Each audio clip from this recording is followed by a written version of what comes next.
창세기 5장은 성경에 나오는 첫 번째 족보를 설명하고 있다는 부분에서 의미를 가지고 있습니다. 창세기 5장에 나오는 인물 가운데 오늘 중심 인물이 바로 에녹이라는 사람입니다. 아담의 7대 손이면서 그 이름의 뜻이 헌신된 자, 봉헌된 자, 때로는 가르침을 받은 자라는 뜻을 가지고 있는 에녹이라고 하는 사람은 그의 생애에 대해서는 오늘 성경에 짤막하게 기록이 되어 있습니다.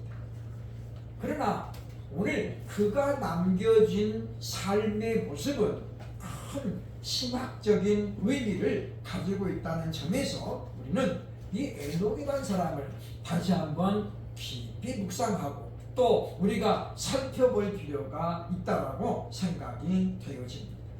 왜냐하면 에녹을 말할 때 성경은 이렇게 소개합니다. 300년을 하나님과 동행하였다. 그런데 이 동행이란 말이 그냥 하나님을 믿었다라는 개념이 아니에요. 300년을 에녹은 하나님과 동행했는데 그 결과가 무엇이냐? 히브리서 11장에 보면 그는 하나님과 동행하더니 죽음을 맛보지 아니하고 하나님께로 옮겨졌다라고 설명합니다. 그러니까 창세기 5장에 보면 개역 한글에서는 옛날에 향수하였다라는 말이 있었는데 에녹이라는 이름을 말할 때는 향수했다는 말이 없어요. 그냥 하나님이 데려가셨다라고만 되어져 있다라고 하는 것입니다. 그렇기 때문에 이 에녹이란 사람이 우리에게 오늘날 보여주는 의미는 신학적으로도 상당히 큰 의미를 가지고 있다라고 성경은 우리에게 말하고 있다고 하는 것입니다. 하나님과 동행하는 삶이 무엇인가를 에녹을 통해서 하나님은 보여주었고 또 이 에녹이라는 사람을 통해서 모든 사람이 죄 아래 있지만 그러나 그럼에도 불구하고 죄의 결과를 초월할 수 있는 존재가 있었음을 바로 하나님은 에녹을 통해서 우리에게 설명해주고 있습니다. 그래서 우리는 이 에녹의 삶을 우리가 바라보면서 그가 하나님과 자그마치 300년을 동행했다라고 합니다. 그의 이 땅에서의 삶이 365년이었는데 무려 300년을 하나님과 동행한 그 에녹을 우리가 보면서 하나님께서 말씀하시는 지금 동행의 의미를 분명히 우리가 다시 한번 생각해보고 왜 히브리서 11장 5절에서는 믿음의 영웅들을 소개하면서 히브리서 기자는 에녹을 두었을까? 히브리서 11장 5절에 이렇게 이야기합니다. 그는 옮겨지기 전에 하나님을 기쁘시게 하라 하는 자는 증거를 받았느니라. 그러니까 우리는 이 본문 11장 5절의 말씀을 보면서 하나님을 기쁘시게 하는 것과 하나님과 동행하는 것, 이 둘은 뭔가 밀접한 연관이 있음을 우리에게 암시하고 있는 거예요. 그러면서 그 결과로 그가 이 땅에서 죽음을 경험하지 않았다라고 성경은 부연해서 설명하고 있다고 하는 것입니다.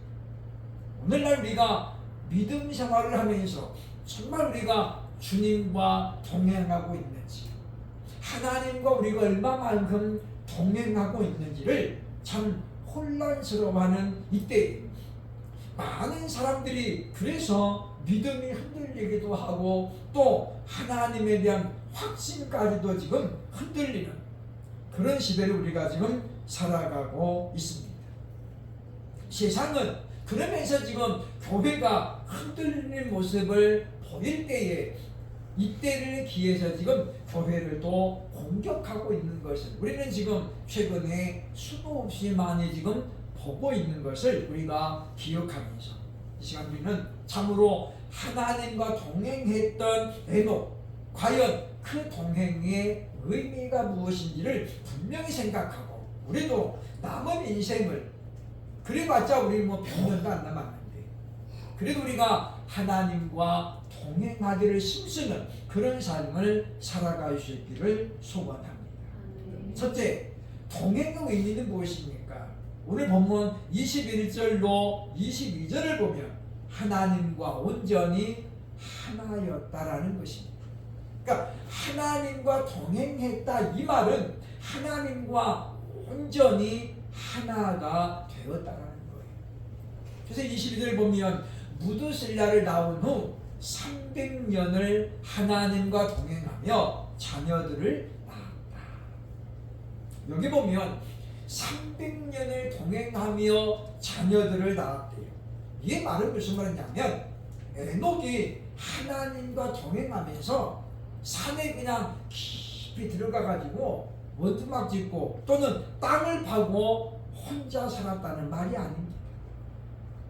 정상적인 가정생활을 하면서 자녀들을 계속해서 낳았다는 거잖아요. 다시 말하면 무슨 이야기냐면 에녹은 일상생활을 똑같이 하면서도 불구하고 하나님과 동행했는데 이 말이 무슨 말이냐면 하나님과 온전히 정확하게 하나가 되었어. 그래서 예수님께서 나중에 제자들에게 요한복음 15장 4절에서 이렇게 말했잖아요.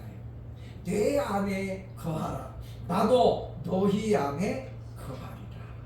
이 말씀을 바로 가장 먼저 실행으로 옮긴 사람이 에녹이라고 성경은 우리에게 설명합니다.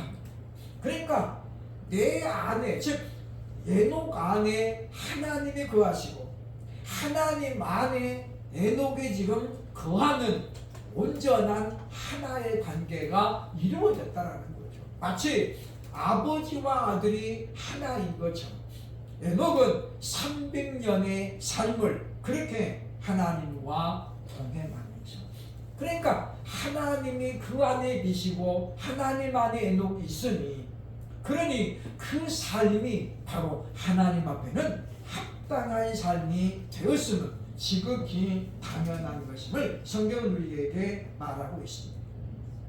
그러니 이 중요한 내용이 뭐냐면 하나님이 에녹 안에 거하시고 에녹이 하나님과 교하는 이른바 동거의 개념이 생기므로 그 300년 동안 에녹은 죄와 무관한 삶을 살았다라고 성경은 우리에게 설명해주고 있습니다. 그러니까 사도 요한이 우리에게 그것을 가르치잖아요.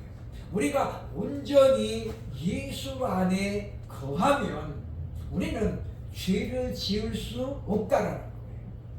그런데 우리가 예수를 믿으면서도 지금 에녹과 하나님이 온전히 하나인 것이 돼야 되는데 우리는 그것이 안 되다 보니까 우리는 자꾸만 죄에 노출될 수밖에 없단 말이에요. 그러니까 예수를 믿으면서도 여전히 어떻습니까? 우리가 나쁜 짓도 하고 남도 속이고 그렇게 욕망을 채우는 도구로 살아가고 있는 것은 부인할 수가 없다라고 하는 것입니다. 그래서 사도 요한은 요한일서 3장 6절에서 그렇게 말합니다. 그 안에 거하는 자마다, 즉 그리스도 예수 안에 거하는 자마다 범죄하지 아니하나니, 범죄하는 자마다 그를 보지도 못하였고 그를 알지도 못하였느니라. 매우 아주 극단적인 표현이기도 합니다만 우리가 이 말은 뭐냐면 그리스도 예수 안에 우리가 온전히 거하면 범죄할 수 없다라는 거예요. 다시 말하면 우리가 예수 안으로 예수님으로 충만하고 정말 예수님이 내 안에 계셔서 무엇을 하든지 간에 우리가 예수님과 의논하고, 주님 제가 지금 여기를 가야 되는데 갈까요 말까요부터 우리가 이렇게 자꾸 교제하다 보면 죄와는 무관한 삶을 살 수 있게 된다는 거예요. 그것은 우리 의지가 아닙니다. 내 안에 계시는 예수님께서 허용하지 않기 때문에 우리가 죄를 범하지 않는다는 거예요. 참 우리가 보면 현실적으로는 어려운 얘기입니다만은 우리가 화가 막 났을 때 그때 우리가 하나님을 기도해야 돼요. 예수님, 제가 지금 화를 낼까요 말까요? 그럼 예수님 뭐라고 그랬어요? 야, 화 내라 그럴까요? 근데 우리는 화가 나면 그럴 여유를 안 갖는 거죠. 왜냐하면 우리 자아가 너무 강하기 때문에. 그래서 우리는 그렇게 화를 낸 다음에 나중에서야 이제 후회하죠. 조금만 좀 참아볼 거예요. 그래서 우리의 신앙생활에는 가정이라는 것이 성립이 되지 않음을 많은 사람들이 우리에게 설명해주고 있다는 것입니다. 그러므로 에녹이 지금 하나님과 동행했다는 말은 뭐냐면 에녹의 마음에 온전히 하나님으로만 충만했다는 거예요. 그래서 무엇을 하든지 어디를 가든지 에녹은 하나님과 의논하고 하나님과 함께 했다는 거죠. 그러니 그의 삶 속에서는 이 기간 동안, 즉 300년 기간 동안에 그가 우리와 똑같은 지금 일상적인 생활을 했음에도 불구하고 죄가 그에게 틈타지 못했음을 우리에게 알려줍니다. 중세시대에 수도원 운동이라는 게 있었습니다. 우리가 어떻게 하면 육신에 지지 않고 욕망에 넘어가지 않고 살 수 있을까? 그래서 영국을 중심으로 수도원 운동이 벌어졌어요. 그래서 산 깊은 곳에다가 그냥 험한 집을 짓고, 그리고 사람들은 뭐예요? 세상과는 완전히 단절하고 그곳에서 오로지 눈 뜨면 기도하고 성경 보고, 그리고 뭐 아무것도 안 하고 그날 필요한 것만을 자급자족으로 얻어서 했어요. 전에는 이 수도원 운동에서 정말로 대단한 믿음의 사람들이 나왔습니다. 그러나 사람은 원래 하나님이 창조할 때부터 홀로 사는 존재로 만든 게 아니에요. 생육하고 번성하라고 만들었거든요. 그래야 땅에 충만하고 땅을 다스릴 수 있는 거예요. 왜 오늘날 인구 절벽이란 말이 생깁니까?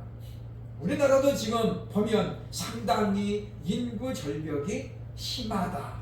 왜냐? 지방에 가면 지금 동네 이장을 외국인들이 하는 동네가 여러 개 생겼습니다. 그게 무슨 이야기입니까? 우리나라 사람들이 지금 없다는 거예요. 그래서 외국 여인하고 결혼하는 남자들, 또는 외국 남자하고 결혼한 여자들이 생겨가지고 일할 사람이 없으니까 부녀회 회장도 이제 베트남에서 온 시집온 며느리가 하고, 그분들이 일도 잘하고 막 빨빨거리니까 동네 이장도 이제 그런 분들이 하면서, 그러면서 지금 그분들이 낳은 자녀들은 철저하게 뭐예요? 엄마 교육을 따라가는 거예요. 아버지는 대한민국이지만은, 그래서 그 아이도 국적은 대한민국이지만 자녀의 교육에 정확한 영향력을 끼치는 것은 아버지가 아니라 엄마입니다. 왜냐하면 성경의 그걸 우리에게 알려주잖아요.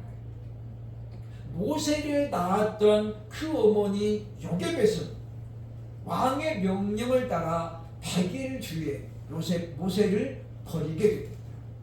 그래서 갈상자에 넣어가지고 그 나일강에 띄워보내죠. 그 아이를 건지게 누구냐면 바로 왕의 딸 공주가 목욕을 하러 나왔다가 그 모세를 건져가는 거예요. 그때 모세의 누나가 망을 보고 있다가 공주가 건져가니까 말합니다. 공주마마, 제가 이 아이를 위하여 젖먹이 아줌마를 구해올까요? 그러는 거예요. 그리고 툭달같이 가가지고 누구를 데려와요? 자기 엄마를 데려와요. 그래서 성경에 보면 그때부터 실질적으로 모세를 키운 사람은 누구냐면 모세의 엄마, 생모입니다. 그러면 엄마는 뭘 가르치겠어요? 너는 애굽이 아니고 히브리인이란다. 그거를 요게벳은 열심히 가르칩니다. 그러니까 모세가 자라나면서 뭐예요? 정신세계에는 나는 히브리 사람이야. 이 사고방식이 다 자리 잡고 있는 교육이 그래서 중요함을 우리에게 보여주는 거예요. 그러므로 우리들도 참으로 우리가 온전히 예수 안에 거하고 에녹이 하나님 안에 거하던 것처럼 우리도 하나님으로 충만하면 우리는 부분적이지만 우리도 죄와 무관한 그런 삶을 살 수 있음을 기억하고 우리가 참으로 단기간이라도 그런 경험을 이뤄나가는 저와 여러분 될 수 있기를 주의 이름으로 축원합니다. 둘째로 에녹이 동행했다는 말의 의미는 뭐냐면 죄의 결과를 뛰어넘었다는 것을 의미합니다. 본문 24절에 보면 에녹이 하나님과 동행하더니 하나님이 그를 데려가심으로 세상에 있지 아니하였더라. 이 말을 히브리서 11장 5절은 다시 반복해서 설명하는데 믿음으로 에녹은 죽음을 보지 않고 옮겨졌으니 여기 보면 죽음을 보지 않고 옮겨졌대. 이건 왜 중요하냐? 왜 중요하냐? 하나님이 그를 옮기심으로 다시 보이지 아니하였느니라. 그는 옮겨지기 전에 하나님을 기쁘시게 하는 자라 하는 증거를 받았느니라고 말하고 있습니다. 여기 보면 왜 제가 제목을 죄의 결과를 뛰어넘었다고 말씀드렸느냐? 성경은 이 땅에 사망이 오게 된 이유를 바로 죄 때문이라고 분명히 말합니다. 창세기 3장에 보면 하나님께서 아담에게 분하기를 네가 선악을 알게 하는 나무의 실과는 절대 따먹지 마라. 따먹으면 정령고 죽으리라. 그래서 야고보는 우리에게 그 사실을 다시 한번 설명하고 있는데 야고보서 1장 15절에 보면 말합니다. 욕심이 잉태한 즉 죄를 낳고 죄가 장성한 즉 사망을 낳느니라. 이 두 구절을 우리가 접목을 시키면 무슨 결론이 나오냐면 에녹은 아담의 자손이지만은 그러나 무엇입니까? 300년을 땅에 하나님과 동행하면서 죄의 결과 즉 사망이 그를 이겨내지 못했음을 우리에게 보여주고 있다는 것입니다. 그러니까 오늘 우리가 죄를 짓는 것은 아담의 자손이기 때문이 아니에요. 우리는 아담의 원죄는 이미 우리가 해결이 됐지만 우리가 예수를 믿음으로 원죄는 용서받았는데 문제는 뭐냐? 우리의 욕망이 여전히 누구에게나 꿈틀거리고 있다는 거예요. 어떻게 대변해 보니까 그런 말이 나옵니다. 사람은 욕구는 65%만 채워져도 만족한다는 거예요. 근데 욕망은 95%가 채워졌는데도 불만족하는 거예요. 그러면 욕구와 욕망의 차이는 뭐냐? 욕구는 우리가 삶을 살아가는데 생존에 반드시 필요한 것들을 욕구라고 해요. 예를 들면 우리가 살면서 필요한 거 먹어야 되잖아요. 그리고 입어야 되고 또 우리가 잠잘 곳도 있어야 되고 이게 지금 삶에 필요한 욕구들인데 이것은 우리가 65%만 채워줘도 사람들이 나는 괜찮아 이제 그런다는 거예요. 그러니까 자동차를 갖고 있어도 우리가 꼭 최고급이 아니어도 자동차만 있어도 많은 사람들은 만족한다 그 말이잖아요. 우리가 꼭 쌀을 먹어도 캘리포니아산 좋은 쌀을 먹어야 배부르다 그런 게 아니라 우리 그냥 정보비를 먹어도 오늘 배부르게 먹었다. 욕구는 그래서 뭐요? 65%를 채워도 사람들이 만족한대요. 근데 뭡니까? 욕망은 안 그런다는 거예요. 욕망. 그래서 욕망에는 끝이 없다는 거예요. 남들이 볼 때는 저 사람은 충분한데 그런데도 불구하고 본인은 어떻게 해요? 만족하지 못하는 거예요. 그래서 바로 죄는 바로 이 욕망, 욕심이 잉태한 즉 죄를 낳고 죄가 장성한 즉 사망을 낳는다고 성경은 우리에게 분명히 가르쳐줍니다. 그런데 이 에녹은 결국은 365세를 이 땅에 보냈지만은 그 죄 아래 지배를 받지 않았기 때문에 죄의 결과인 사망이 에녹에게는 적용되지 않았다라고 성경은 분명히 우리에게 설명해주고 있다고 하는 것입니다. 그러므로 우리가 지금도 죄를 짓는 건 뭐냐면 욕구가 아니라 욕망, 욕심의 결과인 것을 분명히 하고 우리는 이 욕심을 내려놓는데 우리가 힘을 써야 된다고 하는 것입니다. 누가복음 3장에 보면 예수님께서 회개하라 천국이 가까웠다 그러면서 회개의 열매를 강조했거든. 그랬더니 사람들이 물어봅니다. 예수님, 그러면 구체적으로 회개에 합당한 열매가 뭘까요? 물어봐요. 근데 예수님께서 세 가지 종류로 설명을 해주는 거예요. 하나는 옷 두 벌 입는 자는 옷 없는 자에게 나누어주는 것이 회개의 열매다. 그게 무슨 말입니까? 내 이웃을 내 몸같이 사랑하라는 거예요. 두 번째, 세리들에게는 뭐라고 합니까? 너희가 세금을 거둘 때에 과하게 걷지 말아라. 이게 열매라는 거예요. 그 다음에 세 번째 뭐예요? 군인들에게는 너희가 받는 급여를 만족할 줄 아는 것이 바로 회개에 합당한 열매라고 생각합니다. 이게 지금 그렇게 어려운 게 아니죠. 무슨 이야기입니까? 범사에 감사하면 그게 회개의 열매라고 예수님 우리에게 가르쳐주고 있다는 거예요. 근데 우리는 어떻습니까? 내가 가지고 있는 것, 누리고 있는 것에 대해서 만족하지 못해요. 자꾸만 뭘 바라봅니까? 상향해서 바라보는 거예요. 나보다 더 잘 사는 사람 바라보고. 그러니까 나는 점점 어떻게 돼요? 비참해지는 거예요. 나는 지금 나이가 이렇게 먹었는데 이게 뭐냐? 집 하나도 없고 뭐 하나도 없고. 그렇게 되면 어떻게 해요? 계속 불만이 쌓이는 거예요. 그래서 우리가 감사를 실천할 수 없게 됩니다. 그러므로 에녹이 하나님과 동행했다는 말은 그는 죄의 결과를 뛰어넘었다는, 즉 사망으로부터 그가 벗어났음을 보여줍니다. 마지막 세 번째, 에녹이 동행했다는 말의 의미는 뭐냐면 구원의 본질을 알려주고 있다는 거예요. 하나님이 우리를 구원하신 목적이 뭐냐 그 말이죠. 그게 구원의 본질입니다. 히브리서 11장 6절은 이렇게 설명합니다.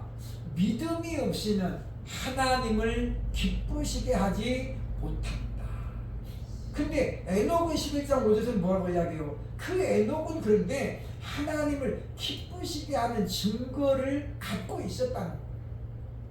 다시 말하면 이 말은 에녹은 하나님과 동행하면서 구원의 본질을 깨달았다는 거죠.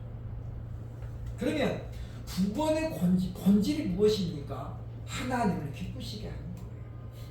그러니까 우리가 구원을 받고 하나님을 아버지라고 부르는 그런 관계가 되었으면 우리는 뭐예요? 아버지를 기쁘게 하면 우리가 구원받은 것임을 입증하는 거예요. 그래서 예수님이 이 땅에 오셔서 나는 내 뜻을 행하는 것이 아니라 내 아버지의 뜻을 이루려 왔다. 왜냐하면 그것이 뭐예요? 아버지를 기쁘게 하는 본질이거든요. 그러니까 우리가 보면 좋은 자녀, 그런 누굽니까? 부모의 입장에서 생각하는 거예요. 왜냐? 부모를 기쁘시게 하는 것이 바로 가장 큰 효도이기 때문이죠. 그러니까 내 생각과 부모님의 생각이 같을 수도 있지만 다를 수도 있는 거예요. 왜? 세대 차이가 있으니까. 그러니까 우리는 그러기 때문에 에녹 자기 스스로 생각가지고 하나님이 이건 기뻐하시겠다, 그런 게 아니라 하나님 앞에 철저하게 뜻을 여쭈고, 그리고 하나님의 뜻을 이루려고 하는 거예요. 그러니까 우리는 그러기 때문에 에녹이 하나님을 기쁘시게 하는 것이 아니라 하나님이 이건 기뻐하시겠다, 그런 게 아니라 하나님 앞에 철저하게 뜻을 여쭈고, 그리고 하나님의 뜻을 이루려고 하는 거예요. 그래서 정말 하나님이 원하는 것이 무엇인가를 생각했다는 거예요. 제가 어제 강의를 하면서 한 권사님한테 물어봤어요. 손주가 있냐고. 손주가 있으시대요. 손주를 볼 때 어떨 때 손주가 이쁩니까? 물어봤어요. 여러분도 똑같을 거예요. 그 손주가 이제 유치원생인데 1억짜리 한 2개 갖고 와가지고 할머니 용돈 써. 그러면 기쁠까요? 6살짜리 그 1억짜리 수필을 어디서 맞겠어요? 그거를 보고 기뻐하잖아요. 만약 애가 그 돈을 들고 오면 할머니 생각은 어디서 훔쳐왔나? 이 생각도 들지 않겠어요? 그죠? 안 기쁘죠? 그죠? 어디 누가 떨어뜨리고 왔는데 집어왔나? 아니면 지 엄마가 그 돈을 갖고 다닐 수가 없는데 뭐부터 나요? 덜컥? 겁부터 나요. 기쁨이 안 나요. 어떨 때 기쁩니까? 아이가 부모 할머니 앞에서 재롱 부리고 할머니 유치원에서 오늘 이거 배웠는데 봐봐 그러면서 노래 부르고 춤추는 그 모습을 보고 할머니는 어떻게 해요? 기뻐하는 거예요. 그 아이가 무슨 뭐 상을 다 가지고 내밀어야 기쁜 게 아닙니다. 근데 우리는 자꾸만 오버하죠. 하나님이 어떻게 기뻐하실까? 그러니까 막 내가 뭔가를 크게 해가지고 막 11조 100억 하면은 기뻐할 것 같은데 천만의 말씀. 그래 우리는 하나님께서 무엇을 원하신지에 대한 생각이 있어야 돼요. 다른 게 아니에요. 광야 40년 동안 하나님께서 이스라엘 백성을 요구했던 건 뭐냐면 너희가 내 말을 지키면 이거였어요. 그죠? 신명기 6장과 28장에 나오는 거죠. 너희가 내 계명을 지키면 너희는 나가도 복을 받고 들어와도 복을 받고 네가 하는 모든 일에 내가 너를 복주겠다는 거예요. 그런데 하나님 말씀하죠. 그러나 너희가 내 말을 지키지 않으면 반대가 되는 거예요. 나가도 저주를 받고 들어와도 저주를 받고 그리고 뭐 하는 것마다 안 된다는 거예요. 근데 우리가 냉정하게 보면 하나님이 우리에게 요구하는 것은 우리가 불가능한 걸 요구한 게 아니었어요. 그냥 누구든지 할 수 있는 거예요. 만나를 내려주시고 하나님 그랬죠. 오늘 먹을 것은 그날 하루 것만 집어와라. 근데 사람들이 어떻게 해요? 욕구가 채워졌는데 뭐가 안 채워지는 거예요? 욕망이 안 채워져요. 그래서 이틀 굶고 주워오는 거예요. 그래서 보니까 하룻밤 지나고 그 다음 걸 먹는데 벌레가 다 먹어가지고 먹을 수가 없는 거예요. 그게 그렇게 힘드나요? 안 힘들잖아요. 그냥 하루 것만 주워오면 되는데 거기다가 이틀 굶고 죽는다는 게 더 사실은 수고인데 그걸 우리가 헛수고라고 설명합니다. 그러므로 우리는 믿음으로 구원을 받은 사람이라면 이제는 하나님을 기쁘시게 하는 증거를 갖고 있어야 된다. 그게 뭐냐면 하나님 말씀에 대한 순종이에요. 그리고 우리가 하나님을 기쁘시게 하는 순종을 하게 되면은 우리에게 뭐가 맺어지냐면 열매가 맺어진다. 그러니까 에녹은 어떤 열매를 맺었습니까? 그가 하나님을 온전히 기쁘게 했더니 사망의 위협이 그에게 미치지 못하는 열매를 맺었다는 거예요. 성경에 죽음을 경험하지 않고 하늘나라로 올라간 사람이 딱 2명 있는데 바로 에녹과 엘리야. 엘리야는 능력의 대명, 구약 성경에 나오는 인물입니다. 그 역시 하나님과 동행하는 삶을 살았지만 그러나 에녹처럼 철저하게 하나님과 동행하지는 못했어요.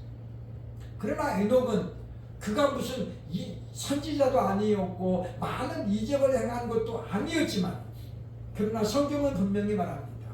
하나님과 동행합니다. 그 결과로 뭐예요? 하나님께서 그를 세상에서 죽음을 맛보지 않고 올려갔다. 우리도 구원의 본질을 다시 한번 생각하면서 하나님을 기쁘시게 하는 그런 열매를 통해서 참으로 우리가 하나님의 자녀가 되었음을 늘 증명하고 그리고 에녹처럼 남은 생애를 하나님과 동행하며 살아갈 수 있기를 주의 이름으로 축원합니다. 아멘.